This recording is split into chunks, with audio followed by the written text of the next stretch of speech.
Ето как съм замразил и съм заземил смокинята. Виждаме, че тук имаме вече някакъв скреж по самата смокиня. Виждаме тук наченки. И тук връхчето ще наблюдавам да видя през до пролетта какви неща ще се случат. И тук моя стар приятел кучето. Виждам, нали, че тук имам и скреж по самото стебълце. Нали, вижда се колко, нали, все пак малко е снега, нали, но не се знае примерно какъв голям сняг ще стане. И днеска примерно сме 19 декември 2016 година.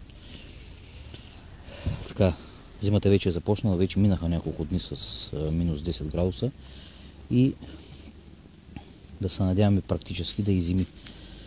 Може би това, което ще остане, нали, ако случайно нещо измръзне нагоре, ще може да се изрежи, нали, ще се изрежи с ножичката, нали, ако случайно това нещо е измръзнало, и ще продължим да видим нататък. Може би нямаме нужда от ветрило в момента, обаче то е леко за пенис, за шегичка, нали? Така. Това е хубавата страна на дроп по дроп капковото напояване. Ето, примерно сега цялата градина стои в момента заснежена. Нали, всичко е заснежено. Там, където в момента, нали, тук по средата територията за доматите, които ще престоят в март, април, май, юни, юли, август, септември, октомври, така, 2017 година. Когато започна да се занимавам с така наречените капково напояване и така нататък, въобще не съзнавах, че ще стигна примерно и до тук, защото ето в момента, нали, като вземем снега, това е вид вода. Вид вода под формата на кристал, на снежинки. И най-интересното е, че това е материя, която мен живо ме интересува. Сега в момента земята си почива, измръзва, да кажем примерно, и в момента, в който тя свърши с самата почивка, после започва на пролет новия цикъл за разлистване, раззеленяване, озряване и така нататък и така нататък. А до този момент ще се наслаждаваме и ще наблюдаваме зимния процес. Зимата има своите хубави страни, за да може човек да влезе вкъщи, да помисли, да размисли, да направи един разчет за старата година, нали, после за да може да проектира някои неща за новата градина и за новата година, нали, защото всяка година нищо, че терена е един и същ. Всяка година все едно засаждаш за първи път, защото примерно самата градина е предигана, освоена. Единствено, все още не съм я натворил с тази тор,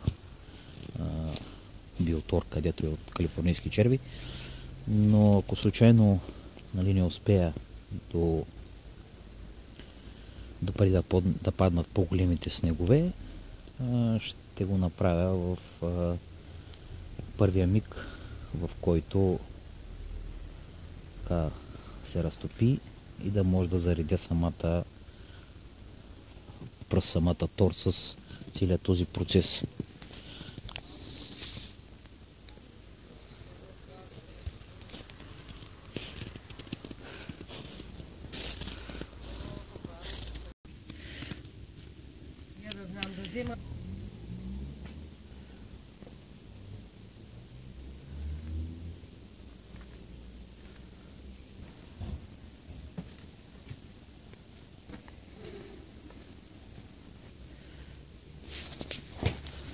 Тук се виждат само самите контейнерчета, където слагах торта.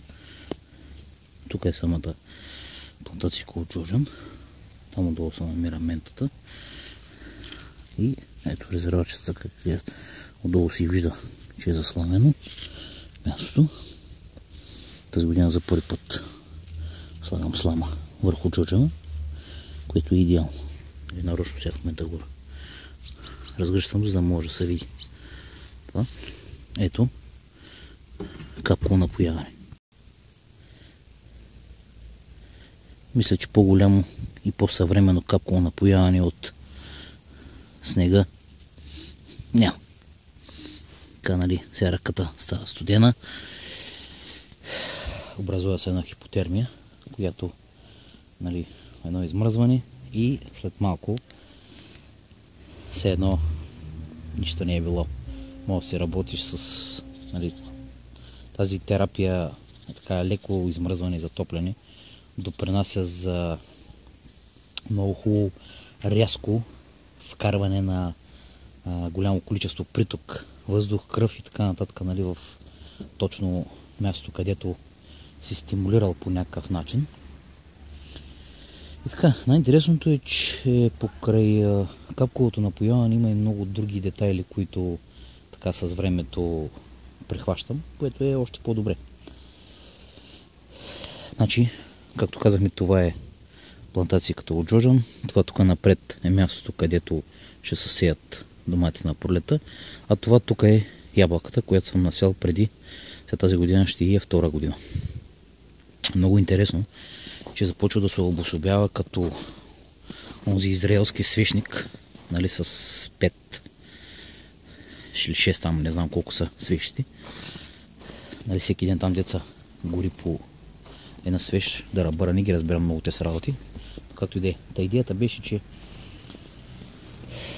сега в момента капковото напояване върши чудеса. В смисъл снежното, нали, в момента стегнато, процеса, нали, си почива и в мига, в който се стопли леко климата, водата и снега се просмуква и отново напояваме земята, докато си почива. Това е разликата обаче. Защото пролетта и лято я експлоатираме и я поливаме. А сега, докато си почива самата земя, ние се благодаряме първо на природата, че я напоява без наша помощ. Защото то не е голям килипер ни навсякъде за всяко едно нещо да отговаряме или да се месим. То опазил ни Бог от такива намесвания в случая, но да кажем, че едно от хубавите неща е да наблюдаваме зимната приказка.